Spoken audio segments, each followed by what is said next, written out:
কুমিল্লাতে রয়েছে ৩১৫ হেক্টর নদী, খাল, বিল, পুকুর, দিঘি মিলে ৯৪,০০০ টন মাছ উৎপাদন হয় এখানে। কিন্তু দুর্বৃত্তদের রোষানলে ঝুঁকিপূর্ণ হয়ে উঠেছে এখানকার মৎস্য চাষ। আমাদের কুমিল্লা প্রতিনিধি খালেদ সাইফুল্লাহর পাঠানো তথ্য ও ছবি নিয়ে আরো জানাচ্ছেন মামুন মাহফুজ। জাতীয় অগ্রগতি ও সমৃদ্ধিতে মৎস্য খাতের গুরুত্ব অনেক।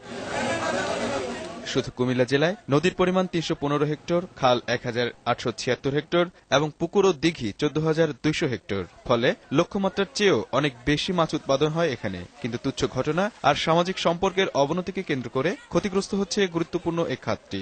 আমরা যে ক্ষতিগ্রস্ত হয়েছি, এরকম ক্ষতিগ্রস্ত যাতে আর অন্য কেউ না হয়, আর এটা আমরা দৃষ্টান্তমূলক শাস্তি দেব। যে কোনো ঘটনাকে কেন্দ্র করে পুকুরে বিষ ঢেলে মেরে ফেলা হয় লক্ষ টাকার মাছ। ফলে ঋণ নিয়ে শুরু করা ব্যবসায়ীরা পড়ছেন চরম বিপাকে। আমরা ক্ষতিগ্রস্ত হয়েছে মিনিমাম ৩০ লাখ টাকা।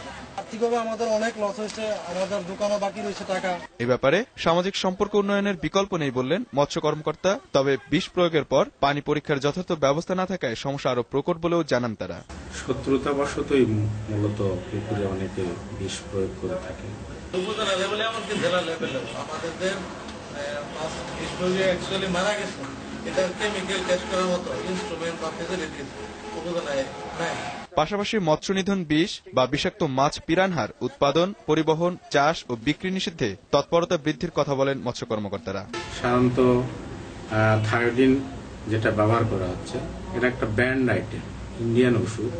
এটা ইন্ডিয়ান সরকারই ব্যান করছে। তারপরে এক ধরনের অসাধু চাষি এটা গোপনে চোরাইভাবে চাষ করছে। বাজারে আমরা ভ্রাম্যমাণ আদালত পরিচালনা করছি।